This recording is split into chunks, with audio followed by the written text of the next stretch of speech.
የለውዝ መጭመቂያ ልንጠቀምበት የምንችል ማሽን ነው። በሁለት አይነት አማራጭ ይዤላችሁ የመጣሁት በጣም ኳሊቲ ነው። ቤት ውስጥ በምንጠቀመው በሲንግል ፌስ እንጠቀማለን። አንደኛ ጉልበት የሚፈልግ ነገር የለውም። በዛ ላይ ደግሞ የሰው ኃይል ብዛት የሚፈልግ ነገር የለውም። ለአጠቃቀም ቀላል ነው። ቴብል ላይ አድርገን በቀላሉ ቤታችን ውስጥ ልንጠቀምበት የምንችል መሆኑ ተመራጭ ያደርገዋል። ጋራንቲ ያገኛሉ። ማንኛውም ስራ አጥቶ ቤት የተቀመጠ ሰው ወደ አነስተኛ ቢዝነስ መግባት ይችላል።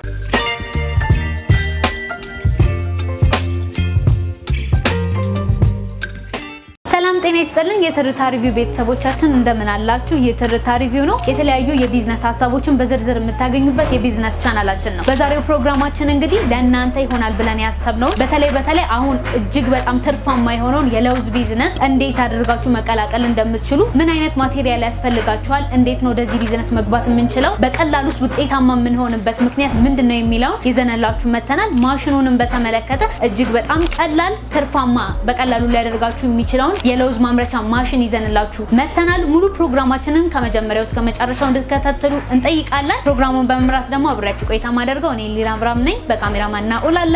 ወደ ፕሮግራሙ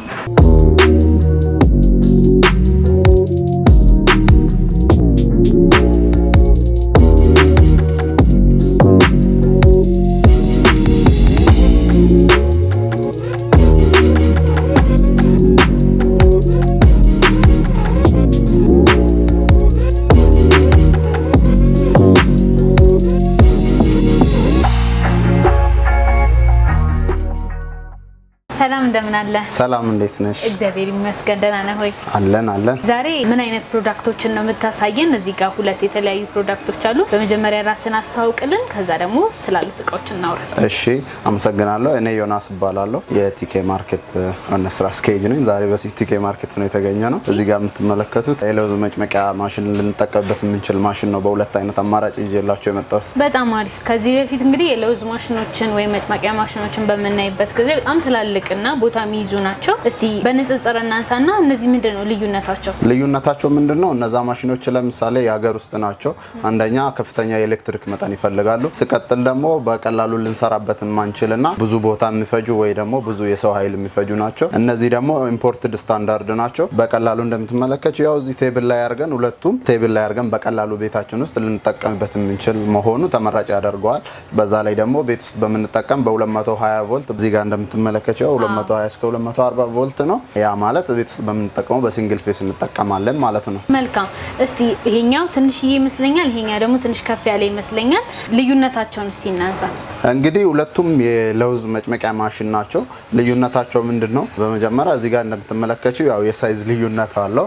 ሲቀጥል ደግሞ የምትጠቀሙት ለምሳሌ በእርግጥ ሁለቱም ሲንግል ፌስ ናቸው። 220 እስከ 240 የኛውም እዚህ ጋር እንደምትመለከቱ 220 እስከ 240 ቮልት ነው። ሲንግል ፌስ ነው። ግን የምትጠቀመው ከፍተኛ እንትን ይሄኛው ደግሞ 1100 ዋት ነው የሚጠቀመው።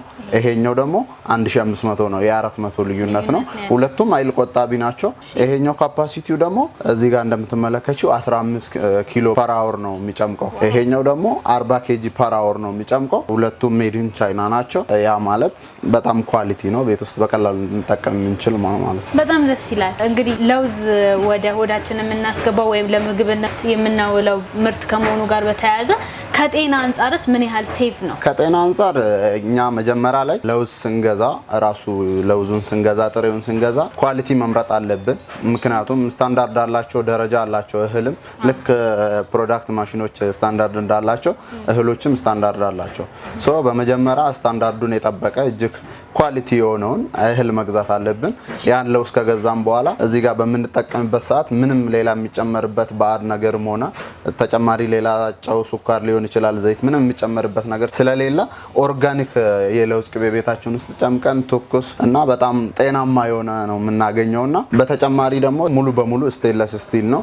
ያ ማለት ደግሞ አይዝግም፣ ምንም የማያዝ እንትን ስለሌለው በጣም ጤናማ ነው። እጅግ ኳሊቲ ማሽን ነው። በጣም አሪፍ። እንግዲህ እኔ ከዚህ ማሽን በጣም የገረመኝ ምን እንደሆነ ታውቃለህ? ይሄኛው በሰዓት 40 ኪሎ የሚያህል ለውዝን ባንዴ መጭመቅ ይችላል። ይሄኛው ደግሞ በሰዓት 15 ኪሎ መጭመቅ ይችላል። ያ ማለት በቀን ውስጥ በጣም ብዙ የለውዝ ቅቤዎችን ማምረት እንችላለን ማለት ነው። ይሄኛው ከዚህ ማሽን በጣም ደስ ያለኝ ነገር ነው። ወደ ሌላኛው ስንሄድ እነዚህን ማሽኖች በምን አይነት ስራ ዘርፍ ላይ ያሉ ሰዎች ቢሰማሩበት መልካም ነው ብለህ ታስባለህ? አሁንስ ደግሞ የለውዝ ቅቤስ አዋጭ ነው ወይ? ተፈላጊነት አለው ወይ? ሰዎች በዚህ ስራ ላይ ቢሰማሩ ጥሩ ነው ብለህ ታምናለህ ወይ?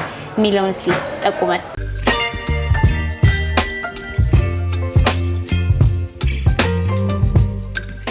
በጣም ጥሩ ጥያቄ ነው ያነሳሽው።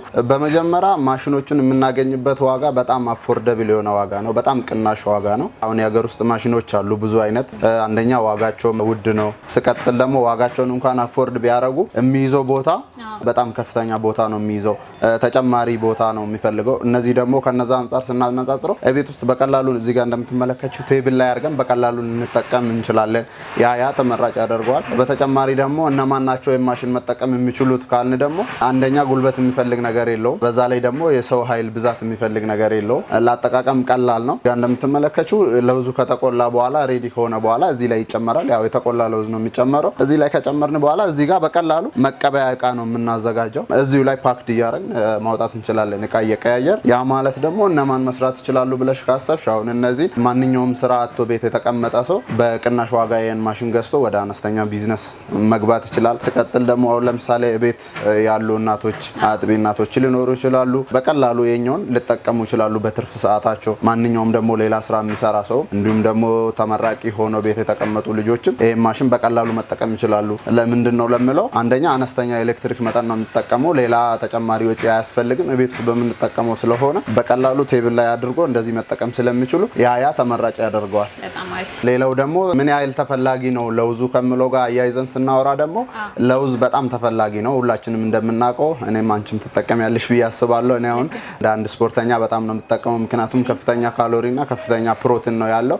ያ ማለት ደግሞ ቤት ውስጥ አሁን እናቶች ለልጆቻቸው ቁርስ ስላይስ ላይ እየቀቡ ብዙ ጊዜ ሊያቀርቡ ይችላሉ። ቤትም ሊያቀርቡ ይችላሉ። ካፌዎች ላይ የተለያዩ ቦታ ለሻይም ሆነ ለተለያዩ ነገር ለውዝ የማይገባበት ነገር ስለሌላ ከጤና አኳያ በጣም ተመራጭ ስለሆነ ብዙ ሰዎች ይፈልጋሉና ይሄን ማሽን ገዝቶ ወደዚህ ቢዝነስ የገቡ ሰዎች ለነዚህ ሰዎች ሊያቀርቡ ይችላሉ። በቀላሉ አሁን ከራሳችን ብንጀምር ራሳችን ቤት ውስጥ የኛውን እያመረት ጤናማ ለውዝ ምንም ያልተጨመረበት ኦርጋኒክ ባር ነገር ያልተጨመረበት ለውዝ እየበላን ጤናማ ኑሯችን ልንገፋ እንችላለን። እንዲሁም ደግሞ ለጎረቤት እያልን ወደ ቢዝነስ መሄድ እንችላለን። በጣም ተፈላጊነት ስላለው እንዲሁም ደግሞ ገበያ ላይ ያሉት አሁን ለምሳሌ ከዋጋ አንፃር ውድ ሊሆኑ ይችላሉ።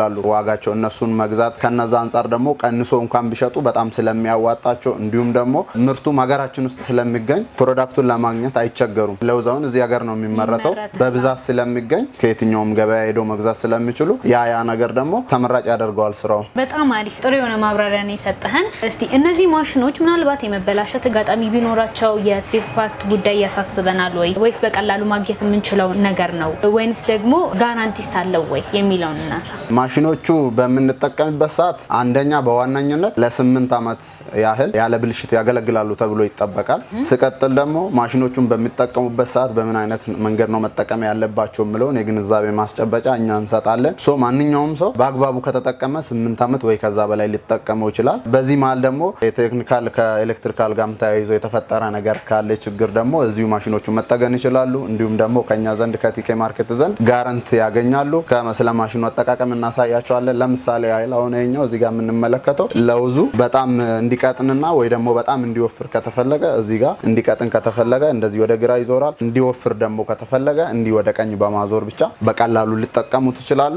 በዛ ላይ ደግሞ ምንም የሚያስቸግር ነገር የለውም ለአጠቃቀም። አሁን እዚህ ጋር ቀጥታን ስንሰካው ማሽኑ ስራውን መስራት ይጀምራል። ዳይሬክት ስለሆነ የሚሰራው ማለት ነው። በጣም ቀላል ነው። ስለዚህ ፕሮዳክቱን ከላይ ከጨመርን በኋላ ጀስት መሰካት ብቻ ነው የሚያስፈልገው። ምንም በቃ እንሰካዋለን። ከዛ ፕሮዳክቱን ከላይ ጨምረን እዚህ ጋር የለውዝ ቅቤያችንን እየተወሰድን መጠቀም እንችላለን። እዚህ ጋር ማሽኑ እንደዛው ነው። ከዛ ጋር ተያይዞ ይሄን ይመስላል ያለው ነገር። በጣም እናመሰግናለን። እስቲ ይሄንን ፕሮዳክት ማግኘት የሚፈልጉ ሰዎች በየትኛው አማራጭ እናንተ ማግኘት ይችላሉ? ስክሪን ላይ ባስቀመጥነው ስልክ ደውሎልን ማንኛውም ሰው እነዚህን ማሽኖች ማግኘት ይችላል። በጣም እናመሰግናለን። ለሰጠህን ጊዜ ጥሩ ማብራሪያም ነበረ። ቴንክ ዩ። እናመሰግናለን። እሺ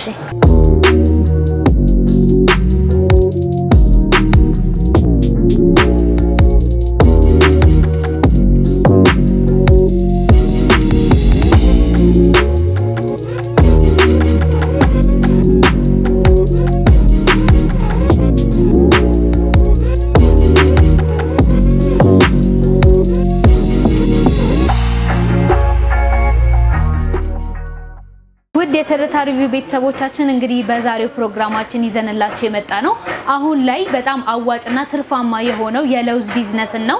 እንግዲህ የለውዝ ቢዝነስ ላይ ለመግባት በዋነኝነት የሚያስፈልጋችሁ ማሽኑ ነው። ምክንያቱም የለውዝ አቅርቦት ሀገራችን ላይ በየትኛውም አካባቢ ስላለ ለእናንተ የሚመች ለረጅም ጊዜ ልትገለገሉባቸው የሚገባ ወይም ደግሞ ብዙ ጊዜ ልትጠቀሙበት የሚያስችል ጥሩ የሆነ ማሽን ያስፈልጋችኋል። እሱን ደግሞ ዛሬ ይዘንላችሁ መተናል። ቀደም ብላችሁ እንደተመለከታችሁት ይሄ ማሽን በሰዓት 15 ኪሎ ለውዝን በአንድ ጊዜ መፍጨት ይችላል። እዚህ ጋር የምንመለከተው ደግሞ በሰዓት 40 ኪሎ የሚያህል ለውዝን በአንድ ጊዜ መፍጨት ይችላል። የለውዝ ቢዝነስ እንግዲህ ቀደም ብለን እንደተናገርነው ለህፃናት፣ ለተማሪዎች እንዲሁም ለካፌ ቤቶች ማስረከብ ትችላላችሁ፣ ለጂም ቤቶች ማስረከብ ትችላላችሁ። እንዲሁም የምንኖርበት አካባቢ ላይ እንኳን ላሉ ሱቆች ብታስረክቡ ሰዎች በዕለት ተዕለት ህይወታቸው የሚያስፈልጋቸው ፕሮዳክት ስለሆነ ለጉንፋን፣ ለሻይ መጠቀም ይችላሉ። እንዲሁም ደግሞ ለምግብነትም በጣም የምንፈልገው ፕሮዳክት ነው። ስለዚህ አቅርቦቱ ላይ ችግር ከሌለ ጥሩ ማሽን ካቀረብን እና ደግሞ ጥሩ ገበያ ካለው ይህ ስራ እጅግ በጣም ትርፋማና አዋጭ ነው ብለን ማለት እንችላለን ማለት ነው። ወደዚህ ቢዝነስ መቀላቀል የምትፈልጉ ሰዎች እነዚህ ማሽኖች ገዝታችሁ መጀመር ትችላላችሁ።